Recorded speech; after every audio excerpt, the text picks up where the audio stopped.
कहानी की शुरुआत होती है इस बीना नाम की लड़की से, जो कि एक बार कॉलेज में पढ़ने आया करती थी। उस कॉलेज में कुछ बदमाश लड़के ऐसे थे जो हमेशा लड़कियों के साथ बदतमीजी और उनके साथ गंदी हरकतें किया करते थे। इन सभी बदमाश लड़कों का एक ग्रुप बना हुआ था जिसका नाम था मोटर स्क्वाड। मोटर स्क्वाड एक ऐसा ग्रुप था जिसके नाम से कॉलेज की हर लड़की कांपती थी। और इतना ही नहीं, उस ग्रुप के लड़कों को जो भी लड़की पसंद आती थी वो उसके साथ गैंग रेप किया करते थे। हालांकि आपको ये तो पता ही होगा कि ये सब आज से फिल्मों में ही नहीं बल्कि हमारी वास्तविक दुनिया में भी बढ़ते ही जा रहे हैं। ये है एजी, जो कि मोटर स्क्वाड का लीडर है और यही उस पूरे ग्रुप को चलाता है। वीना बहुत ही सुंदर और समझदार लड़की थी। वीना की सुंदरता की वजह से एजी की नजर अब बुरी तरह से उस पर टिकी हुई है। एक दिन कॉलेज में वीना बाथरूम में फ्रेश होने के लिए जाती है। एजी को ये बात अच्छी तरह से पता थी, महिला बाथरूम में लड़कों का जाना अलाउ नहीं है, लेकिन वो फिर भी बाथरूम में गुस्सा चला आता है और बाथरूम में आते ही उसके साथ बदतमीजी करने लगा। वीना एजी से ये सब करने के लिए मना करती है, लेकिन एजी की जोश में उसको ही बैठा था। जब वीना देखती है कि वो अपनी हद पार कर रहा है तो वो उसका वीडियो बनाने लगी, लेकिन अफसोस वो उसका फोन तुरंत छीन लेता है। वीना झटपट आते हुए बाथरूम के गेट से बाहर आती है और बाहर आते ही उसके मुंह पर थूक देती है और थूक कर वहां से निकल आती है। जब वीना ने एजी के मुंह पर थूका तो बाहर खड़े लोगों ने ये सब देख लिया था, जो कि एजी को बिल्कुल पसंद नहीं आता। वो लोगों के सामने अपना ऑरा गिरता हुआ नहीं देख सकता और उसी दिन से एजी ने वीना को सबक सिखाने की ठान ली। जब ये बात एजी की गर्लफ्रेंड को पता चलती है कि वीना ने उसके बॉयफ्रेंड के साथ बदतमीजी की है, तो वो अपने फ्रेंडों के साथ उसके बालों में चिंगम चिपका देती है। वो इसीलिए ताकि वीना की खूबसूरती बिगड़ सके। वीना भी अब अपनी खूबसूरती से परेशान हो चुकी थी, क्योंकि उसकी खूबसूरती की वजह से उसके कॉलेज में उसकी दिक्कतें बढ़ती जा रही थी। लड़कों की उस पर गंदी नजर रहती थी और बाकी लड़कियां उससे चिढ़ा करती थी। बालों में चिपक चिपकने की वजह से वो एक अम्मा के पास ब्यूटी पार्लर आती है, वो इसीलिए ताकि वो उनसे चिपक चिपके हुए बालों को कटवा सके। जो बाल वीना ने अम्मा से कटवाए थे वो उन्हें एक पॉलिथीन में रख लेती है ताकि वो उन्हें अपने साथ अपने घर ले जा सके। ये देखकर वो अम्मा उससे कहती है कि बेटा तुम अब इन बालों का क्या करोगी, वैसे भी कटे हुए बाल हमारे किसी काम नहीं आते।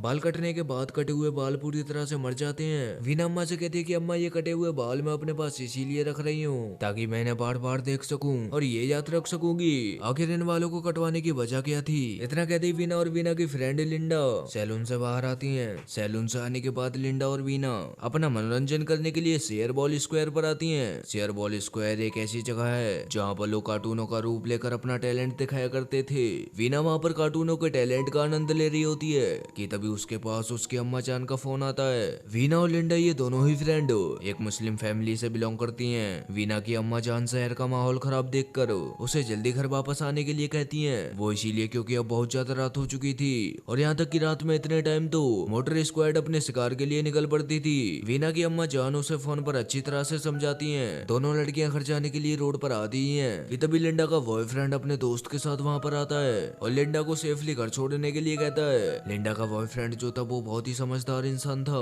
उन दोनों को घर जाने में कोई प्रॉब्लम ना हो, इसीलिए वो अपने फ्रेंड से बीना को उसके घर ड्रॉप करने के लिए कहता है। वीना का बॉयफ्रेंड जिस लड़के से बीना को ड्रॉप करने के लिए कहता है उसका नाम होता है जेकी, जो कि बहुत ही ज्यादा शरीफ था। हालांकि बीना और जेकी को नहीं पता था कि आगे उनके साथ क्या होने वाला है। वो जैसे ही अपनी बाइक को लेकर वहां से निकलते हैं वो देखते हैं कि कुछ लोगों ने उनका पीछा करना शुरू कर दिया है। वीना और जेकी कुछ समझ पाते उससे पहले ही उनमें से एक लड़का उन्हें गिरा देता है। वो कोई और नहीं बल्कि मोटर स्क्वाड का ग्रुप था और वो हमला भी एजी ने किया था। एजी ने दोनों पर हमला करने के बाद पहले तो उन्हें मार मार कर बेहोश किया। दोनों को बेहोश होने के बाद सीन कट हो जाता है और फिर उसके बाद उन दोनों की लाश ठीक उसी जगह पर मिलती है जिस जगह पर उन पर हमला किया गया था।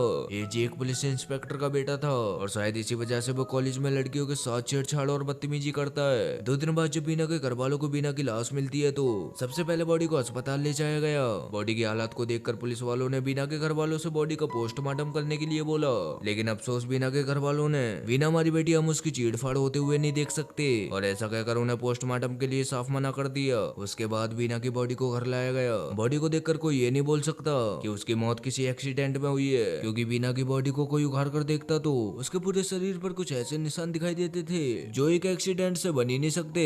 वीना की अम्मा जान को कभी ये नहीं लगा कि उसकी मौत किसी एक्सीडेंट से हुई है। उन्हें लगता था कि उसके मौत के पीछे की वजह कुछ और ही है जो हमसे और इस दुनिया से बिल्कुल अनजान है। मुस्लिम परिवार के सभी रिश्तेदारों को आने के बाद बॉडी को जमीन के अंदर दफना दिया गया। उस लड़की के घर वालों को तो उसकी बॉडी मिल भी गई, लेकिन उसके साथ जो जैकी नाम का लड़का था उसकी बॉडी उसके घर वालों को आज तक नसीब नहीं हुई। पुलिस उसकी बॉडी ढूंढने के लिए पूरी जान लगा रही है, लेकिन अफसोस उनके हाथ अभी तक कुछ भी नहीं लगा। ये है डैनी, जो कि एक रिपोर्टर है और यही वीना के केस की छानबीन कर रहा है। इधर वीना की अम्मा जान अपने पति से कहती है कि सुनो, मैंने आपसे एक बात छिपाई थी।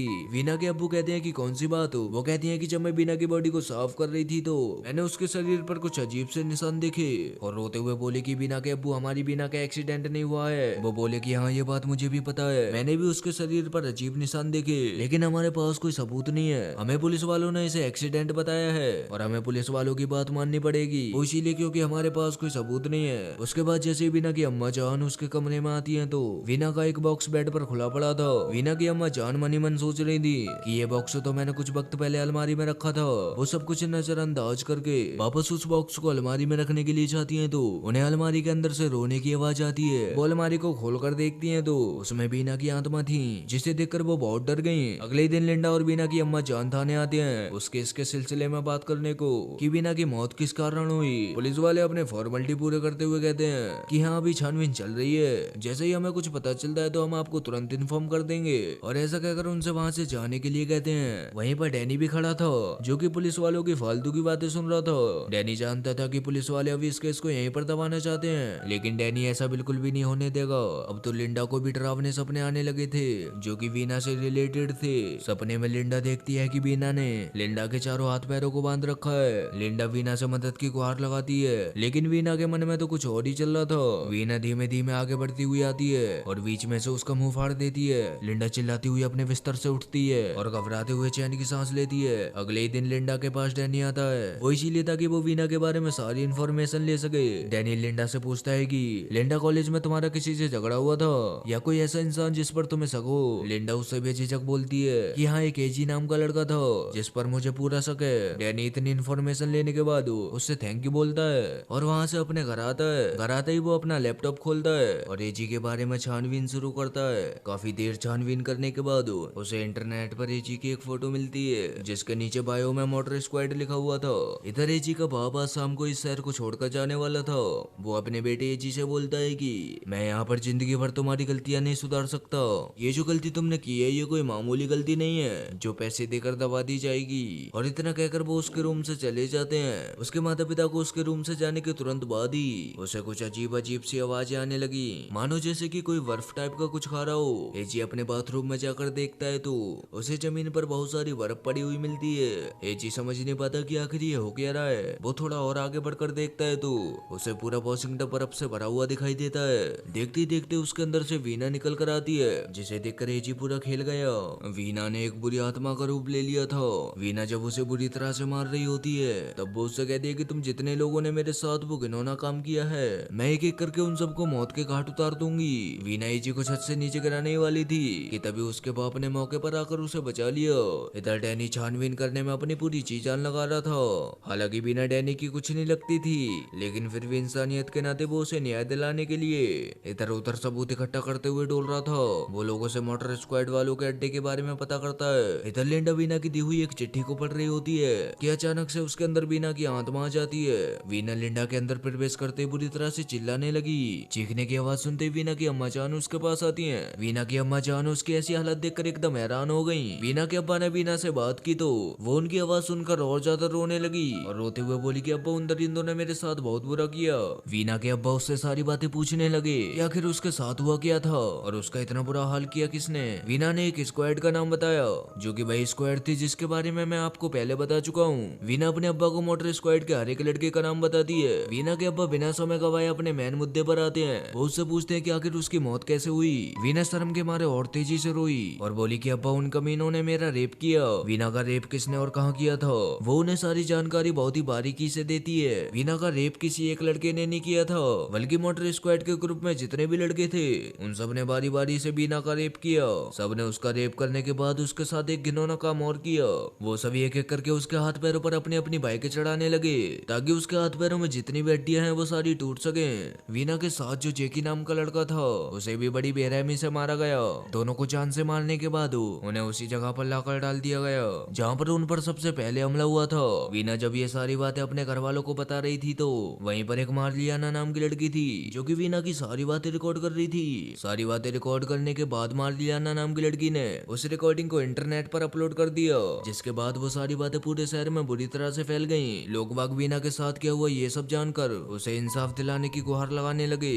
पुलिस वालों को मजबूरन वीना के घर वालों को पुलिस स्टेशन बुलाना पड़ा। पुलिस स्टेशन स्टेशन बुलाने के बाद पुलिस वाले वीना की अम्मा जान से कहते हैं, देखो ये केस दिन पे दिन बढ़ता जा रहा है, अब आप ही बताओ हमें क्या करना है और आप क्या चाहती हैं। वीना की अम्मा जान उनसे कुछ नहीं कहती और चुपचाप बैठी रही। पुलिस वाला उनकी खामोशी देखकर थोड़ा परेशान हुआ और मनी मन सोचने लगा कि अगर हम लोगों ने अब इन लोगों को गिरफ्तार नहीं किया तो हमारी नौकरी का जाना पक्का है और हम लोग अपनी नौकरी पर रिस्क नहीं ले सकते। पुलिस वालों ने वीना की अम्मा जान से जमीन के अंदर से बॉडी को निकालने की परमिशन ली ताकि वो उसका पोस्टमार्टम करवा सकें और उसके साथ क्या हुआ ये सब पता कर सकें। बॉडी को निकलवाने के तुरंत बाद ही बॉडी का पोस्टमार्टम शुरू किया गया। इधर बीना अभी भी एजी के पीछे पड़ी हुई थी। उसने संकल्प लिया था कि उसको बिना मारे वो शांत नहीं बैठने वाली और ऐसा होता भी है। वो उसे मारते मारते उसकी ऐसी हालत कर देती है कि वो एक जिंदा लाश बन चुका है, लेकिन वीना को अभी तसल्ली नहीं मिलती और वो उसे तुरंत वहीं पर जान से मार देती है। इधर पोस्टमार्टम की फाइनल रिपोर्ट के बाद उन सभी लड़कों को पकड़ा जाता है जिन्होंने वीना का बलात्कार किया था।